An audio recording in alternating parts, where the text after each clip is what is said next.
Work no tolerance का formula लागू। हड़ताल पर अड़े अधिकारियों पर सरकार का सीधा वार, 3 सीओ सस्पेंड, मचा प्रशासनिक भूचाल।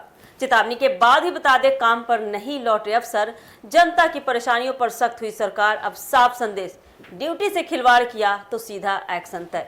नमस्कार, एक न्यूज 24 देख रहे हैं आप और मैं हूं आपसे ड्यूटी। बता दें कि बिहार में फिलहाल प्रशासनिक शक्ति का बड़ा उदाहरण सामने आया है।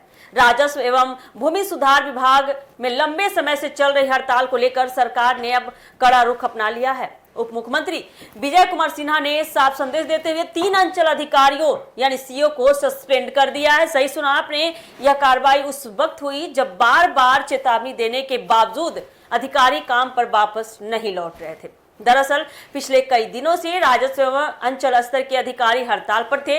इस वजह से आम जनता को अपने जरूरी कामों के लिए भारी परेशानियों का सामना करना पड़ा।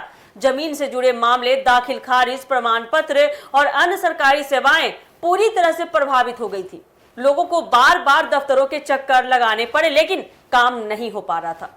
सरकार ने शुरुआत में इस हड़ताल को शांतिपूर्ण तरीके से खत्म कराने की कोशिश की। उप मुख्यमंत्री विजय सिन्हा ने कई बार अधिकारियों को चेतावनी दी कि वे तुरंत काम पर लौटे, नहीं तो सख्त कार्रवाई की जाएगी उन पर। लेकिन इन चेतावनियों के बावजूद भी कोई असर नहीं पड़ा उन पर और अधिकारी हड़ताल पर डटे रहे। इसके बाद बता दें, सरकार ने एक्शन मोड में आते हुए 3 सीओ को सस्पेंड कर दिया है। जानकारी के अनुसार बता दें कि इन सस्पेंड किए गए अधिकारियों में 2 महिला कर्मी भी शामिल हैं। सरकार का इतना कहना है कि यह कदम इसलिए उठाया गया है ताकि प्रशासनिक व्यवस्था को फिर से पटरी पर अच्छे ढंग से लाया जा सके और जनता को राहत मिल सके। इस कार्रवाई को एक स्पष्ट संदेश के तौर पर देखा जा रहा है। सरकार अब कामकाज में किसी भी तरह की लापरवाही या अनुशासनहीनता को बर्दाश्त नहीं करेगी, खासकर ऐसे समय में जब आम लोगों को सरकारी सेवाओं की सबसे ज्यादा जरूरत होती है। तब अधिकारियों का हड़ताल पर जाना सरकार के लिए बड़ी चिंता का विषय बना हुआ था। राजनीतिक और प्रशासनिक हलकों में भी इस फैसले की चर्चा तेज हो गई है। कुछ लोग इसे सख्त लेकिन जरूरी कदम बता रहे हैं, जबकि कुछ का मानना है कि सरकार को पहले बातचीत के जरिए समाधान निकालना चाहिए था।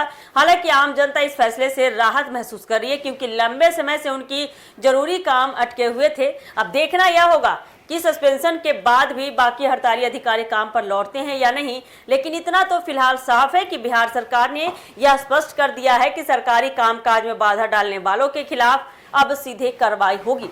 कुल मिलाकर देखा जाए तो यह कार्रवाई बिहार में प्रशासनिक अनुशासन को मजबूत करने की दिशा में एक बड़ा और सख्त कदम माना जा रहा है। तो देखना काफी दिलचस्प होने वाला है आने वाले समय में कि देखिए बाकी हड़ताली काम पर वापस लौटते हैं या नहीं। इतनी बड़ी सख्त कानूनी कार्रवाई के जिस हिसाब से ये सस्पेंशन, इतना बड़ा बात विजय कुमार सिन्हा ने कर दिया है, 3 लोगों को सस्पेंड कर दिया। इसके बाद भी बाकी हड़ताली काम पर लौटते हैं या नहीं, या इसी तरह से अड़े रहते हैं अपने जिद पर, देखना काफी दिलचस्प होने वाला है। फिलहाल आगे क्या कुछ होता है हम आपको अपडेट देते रहेंगे। इस खबर में इतना ही। इसी तरह के अपडेट के लिए जुड़े रहिए हमारे